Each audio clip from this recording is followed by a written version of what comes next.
હવે છોલા હોય કે ચોળા, સફેદ ચણા હોય કે કાળા ચણા, બધું મજેદાર બનશે.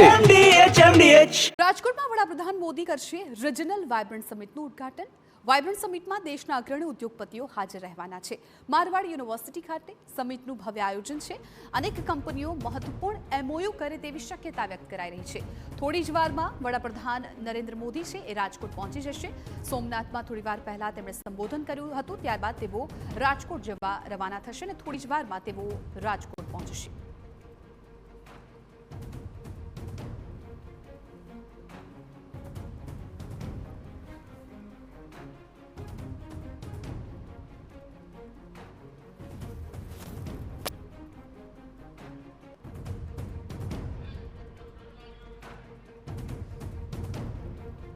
તો આજે મહત્વપૂર્ણ MOU થાય તેવી શક્યતા છે. વાયબ્રન્ટ સમિટમાં થોડી જ વારમાં વડાપ્રધાન મોદી પહોંચવાના છે.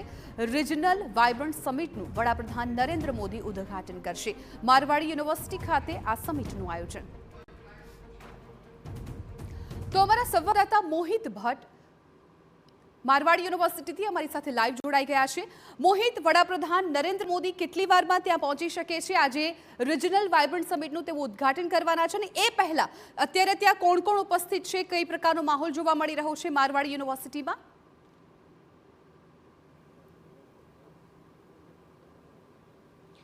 રાજકોટની મારવાડી યુનિવર્સિટી ખાતે જે Kutch Saurashtra regional vibrant summit છે તે હવે ગણતરીની કડીઓમાં તેમનું ઉદ્ઘાટન છે તે થવાનું છે અને ગણતરીની મિનિટોમાં હવે વડાપ્રધાન નરેન્દ્ર મોદી છે તે આ જે ડોમ છે ત્યાં ઉપસ્થિત થવાનું છે. સૌપ્રથમ આપણે પાછળના દ્રશ્યો બતાવવા માંગીશ. આ મુખ્ય હોલ છે કે જ્યાં જે ઇનોગ્રેશન છે તે થવાનું છે. આ વાયબ્રન્ટ સમિટ છે તેનું ઉદ્ઘાટન છે તે થવાનું છે. જો અત્યાર સુધીમાં અનેક જે વિદેશી ડેલિગેટ્સ છે તે પણ અહીં પહોંચી ચૂક્યા છે. જે ઉદ્યોગપતિ મુકેશ અંબાણી, પરિમલ નથવાણી સહિતના જે ઉદ્યોગપતિઓ છે તે પણ અહીં પહોંચી ચૂક્યા છે. કુલ 40 દેશના 350થી વધારે ડેલિગેટ્સ છે તે હાજર રહેવાના છે અને દેશભરના 5000થી વધારે ઉદ્યોગકારો છે તે હાજર રહેવાના છે. સૌરાષ્ટ્ર અને કચ્છના જે વેપાર ઉદ્યોગ છે તેમને આ વાયબ્રન્ટ સમિટ છે તેના થકી બૂસ્ટ છે તે મળવાનું છે. અને સૌથી મહત્વની વાત છે, આપણી સાથે જે પૂર્વ કેન્દ્રીય ઉદ્યોગ મંત્રી વલ્લભભાઈ કથિરિયા છે, આપણે તેની સાથે વાત કરીશું. કથિરિયા સાહેબ, શું કહેશો કે જે સૌરાષ્ટ્ર માટે આ વાયબ્રન્ટ સમિટ છે તે કેટલું મહત્વનું છે? હું આપું છું ધન્યવાદ આપણા પ્રધાનમંત્રી શ્રી નરેન્દ્રભાઈને કે વાયબ્રન્ટ ગુજરાત સમિટ જે દર વર્ષે એક વખત ગાંધીનગરમાં યોજાતી હતી એને 4 રિજિયનમાં ફેરવીને દરેક રિજિયનનો સર્વાંગીણ વિકાસ થાય એ દ્રષ્ટિએ આ વખતે સૌરાષ્ટ્ર કચ્છ માટે થઈને સ્પેશિયલ રિજિયનલ વાયબ્રન્ટ સમિટ આપી છે. એ આપણા સૌ માટે ગૌરવની વાત છે. પૂરા ઔદ્યોગિક ક્રાંતિ માટેનો એક આ સૂર્યોદય થયો છે હું માનું છું. કારણ કે જે રીતે સૌરાષ્ટ્રનો દરિયાકાંઠો એ વિશ્વનો સૌથી મોટો દરિયાકાંઠો ગણાય છે. આપણે 1600 કિલોમીટરમાંથી 1200 કિલોમીટર આપો છે. તો એ બ્લુ ઇકોનોમી માટે અહીંયા એગ્રીકલ્ચર, અહીંયા મેડિકલ ડિવાઇસીસ, અહીંના એન્જિનિયરિંગ ઉદ્યોગ, અહીંનો કોસ્ટલ ટુરિઝમ, સ્પિરિચ્યુઅલ ટુરિઝમ, આ બધા વિષયો એવા છે કે જેને આદરણીય નરેન્દ્રભાઈએ એકદમ વિશ્વના ફલક પર આપણે મૂકી દીધા છે.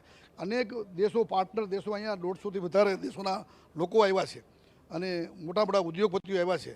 સૌરાષ્ટ્ર અને કચ્છની જે પોટેન્શિયાલિટી છે એ એન્જિનિયરિંગ ઉદ્યોગ હોય, એ મોરબીનો સિરામિક હોય, કે બ્રાસ ઉદ્યોગ જામનગરનો હોય, કે પછી હવે મેડિકલ ડિવાઇસીસની પાર્કની વાત હોય, કે અહીંયા એગ્રો ઇન્ડસ્ટ્રીઝ વાત હોય, તો ક્લાઇમેટ ચેન્જ અને બ્લુ ઇકોનોમી માટે તો મોટો વાત છે. તો આ બધા માટે થઈને ખૂબ સરસ રીતે ઇન્વેસ્ટમેન્ટ આવશે. સૌરાષ્ટ્રમાં અત્યારે ઇન્ટરનેશનલ એરપોર્ટ થયું છે, એમ્સ આવ્યું છે, overall national highways double track થઈ ગયા છે, ટ્રેનો બધી આખા દેશના ખૂણે ખૂણે જતી એવી થઈ ગઈ છે ડબલ ટ્રેક સાથે.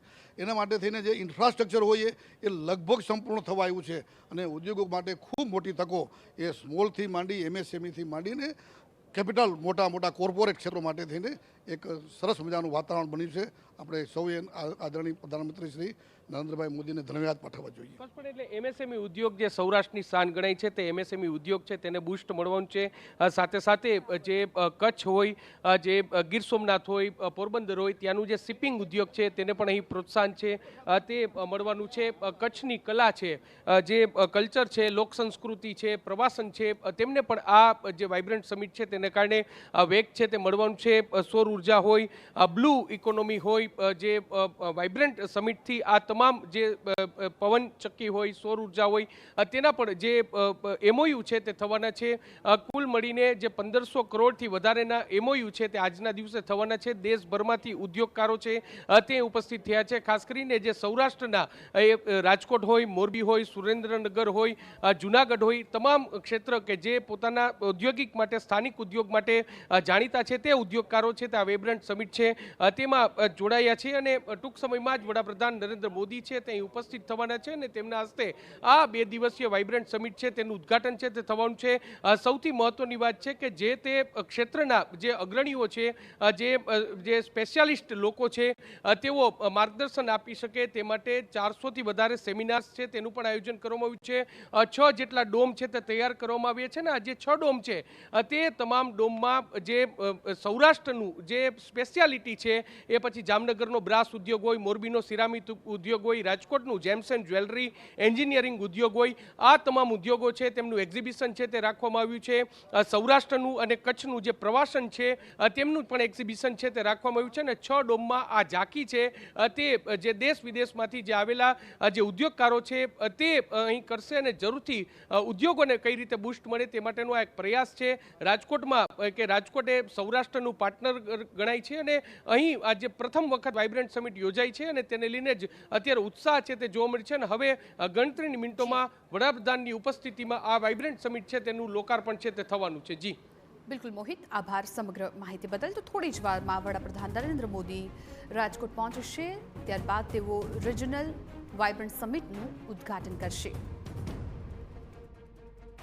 પ્રવાસનની અંદર અને ટુરિઝમમાં જે રીતે પ્રવાસીઓનો ધસારો અહીંયા દેખાઈ રહ્યો છે. પહેલાં ફોરેન ટુરિસ્ટ નહોતા દેખાતા, એ પણ આવવાના ચાલુ થયા છે. દેશભરના પણ ટુરિસ્ટ અહીંયા ધાર્મિક ટુરિઝમ માટે પણ આવી રહ્યા છે. અને ધાર્મિક ટુરિઝમ માટે અને સાથે સાપુતારા હોય, સ્ટેચ્યુ ઓફ યુનિટી હોય, કે જ્યાં આગળ લોકો આવી અને પોતે પોતાનું વેકેશન અને સાથે આ જોવાના સ્થળો માટે સારી રીતે આવી શકે એની વ્યવસ્થાઓ આ બધી ડેવલપ થઈ રહી છે. 1500થી વધારે અહીંયા એમઓયુ થવા જઈ રહ્યા છે. અને ખાસ કરીને તો એક બહુ ખૂબ મહત્વની વાત છે કે વડાપ્રધાન નરેન્દ્રભાઈ મોદી ખુદ જ્યારે અહીંયા આવી રહ્યા હોય અને એનું ઉદ્ઘાટન થઈ રહ્યું હોય તો માનું છું કે સૌરાષ્ટ્રના ઉદ્યોગકારો, વેપારીઓમાં એક અનેરો ઉત્સાહ જોવા મળે છે. અને તેને પણ આગામી દિવસોમાં વધારે વધારે ટ્રેડ કરવાનું, અલગ અલગ પાર્ટનર કન્ટ્રીઝ અહીંયા જોડાયા છે, તો ત્યારે પણ એની સાથેની એક વાતચીત થાય, આપલે થાય, તો એ ખૂબ મહત્વનું ગણાશે. MDH કિચન કિંગ મસાલા રસોડામાં હોય તો આપણે કંઈ પણ બનાવી શકીએ છીએ. રીંગણાનો ઓળો, બટેટા ફુલાવર, ભીંડી મસાલા અને બીજું ઘણું બધું. MDH